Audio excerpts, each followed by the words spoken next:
Flow, cadence, syncopation, all words that encapsulate a rapper's deftness to glide effortlessly over the beat, defining their rhythmic agility. Whatever you call it, it all converges to the same premise we're exploring today, the elusive art of rap flow. Today's episode of How to Rap breaks down how to improve your rap flow with methods you've likely never heard before, going beyond the superficial advice of changing up your flow to keep the listeners hooked. Today, we're given a comprehensive dissection of the hidden nuances of rap flow in a raw, unfiltered way you won't find elsewhere. So let's cut the prelude short. Time to dive right in, sharpen your flow, and level up your bars as we explain how to improve your rap flow in 10 minutes or less. Now, what exactly is rap flow? Let's demystify it for you. After steering YouTube's most subscribed How to Rap channel for nearly a decade and mentoring literally thousands of global rap enthusiasts, we found the ideal definition: drum patterns in word form.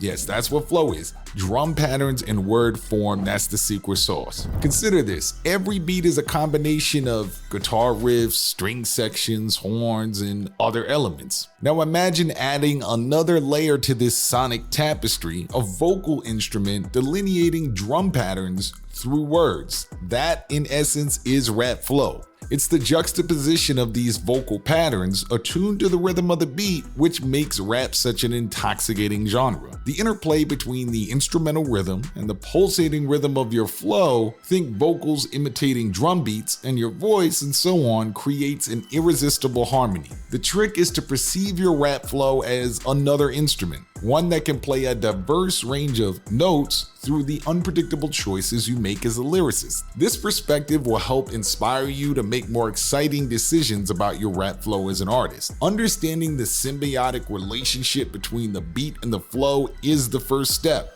If you played a musical instrument, you'll see how that skill can bolster your rap flow. The laws of meter, tempo, and rhythm that govern music also apply to rap flow. From our experience mentoring numerous rappers, we found that those who've played an instrument, especially the drums, grasp the concept of flow quicker due to their inherent understanding of rhythm and beat patterns. However, don't trip if you haven't played the drums or any other instrument for that matter. You can still master the art of rap flow. Even paying attention in music class could be a good starting point. Plus, at How to Rap, we've devised a fast-track method to mastering rap flow demonstrated in our Flow Freedom course. This program equips you with the necessary tools to liberate your creativity and experiment with your flow choices. If you want to learn more about that, click the first link in the video description box below. Alright, now, so far we've broken down the theoretical side of things, diving into the essence of rap flow as an art form akin to drum patterns in word form. You've come to understand that addictive quality that separates rap from other genres, and how the interplay between the rhythmic cadences of the instruments and your rap flow,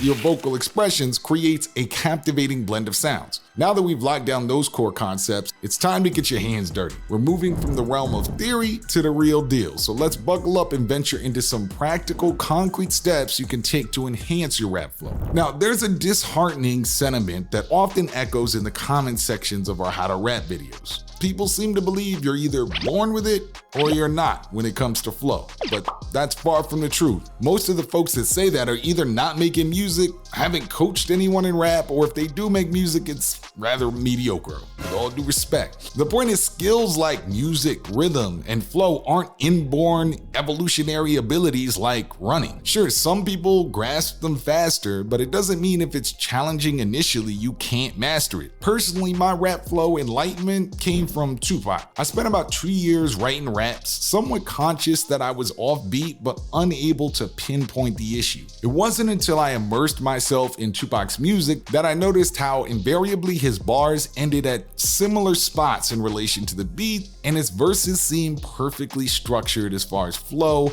and where to place the rhymes. As I dove a little deeper, I realized he was orchestrating his rhymes and flow into an uncomplicated structure that I could emulate and enhance with more and more complex flows as my skills grew. This epiphany allowed me to effortlessly ride the beat within months after realizing. Now, if you are personally grappling with staying on beat, start by mastering the flow of simpler old school rappers like we just said. Even someone as adept as Eminem had a simpler flow in his early albums like Infinite and the March Marshall Mathers LP. As he continued to rap, his flow evolved and became more intricate. The same principle applies to you. You need to get a firm grip on a simpler flow before you can expand your repertoire. Secondly, let's address another common misconception. When I started coaching new rappers, I realized some clients wrote their lyrics before choosing a beat, resulting in a flow that felt entirely disjointed. Look, this method doesn't work for beginners. You need to master how to align your syllables and cadences to the provided beats, so for the first couple of years, always write to the beat or risk sounding off. Some rappers defend their offbeat style as a creative choice, but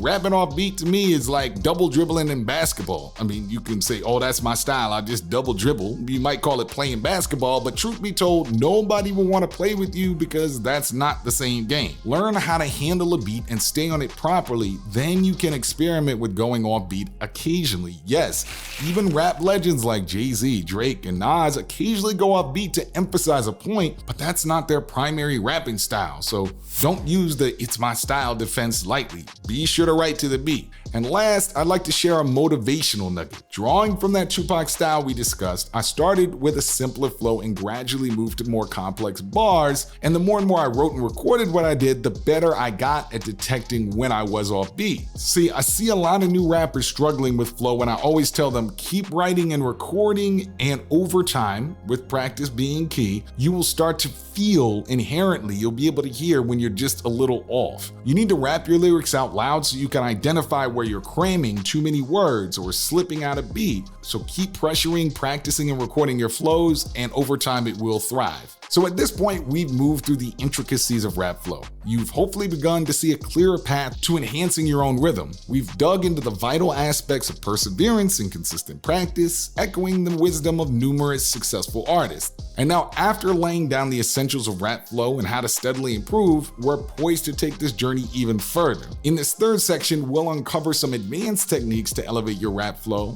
and these are the secrets employed by professional rappers that'll enrich your skills and add a new dimension to your artistry. Now, an indispensable rap flow secret leveraged by most professionals is the art of slowing down the flow just before the chorus begins. This technique transforms the tail end of a verse into a potential hook, a concept sometimes called a pre-chorus in popular songwriting. This transitional section builds tension, leading seamlessly into a main hook or chorus. Renowned artists such as Kendrick Lamar, J. Cole, and Kanye West have repeatedly employed this technique in their major records. One overlooked advantage of this method is that it paves the way for quicker song completion. See, another remarkable lesson I gleaned from Tupac warrants its own separate video at some point, but I'll touch on it here. He demonstrated that you can write the spaces for your breaths when deciding what to do with your flow. A common mistake a lot of rappers make is writing excessively long bars with no spaces, not planning where they're gonna breathe, and then they wonder why they're gasping for air. The issue here is that they're not factoring in their breaths when pre-writing their rap, leading to difficulty maintaining a proper flow and staying on beat. Therefore, as you're writing, always bear in mind your breathing pattern as you refine your flow and you write. This point is similar to something we made in the 10 rap voice secrets nobody is telling you about video we did a while back. Look, just like a rapper's voice, rap flow also evolves over time. Take a moment and revisit the relatively rigid bar-by-bar flows by artists like J. Cole or Drake in their early careers. Drake initially adopted a straightforward rhyme at the end of the line flow with a dash of Lil Wayne's vocal styling for his first couple albums before gradually modifying his flow after tracks like 0 to 100. Some people said that came from getting the sauce from a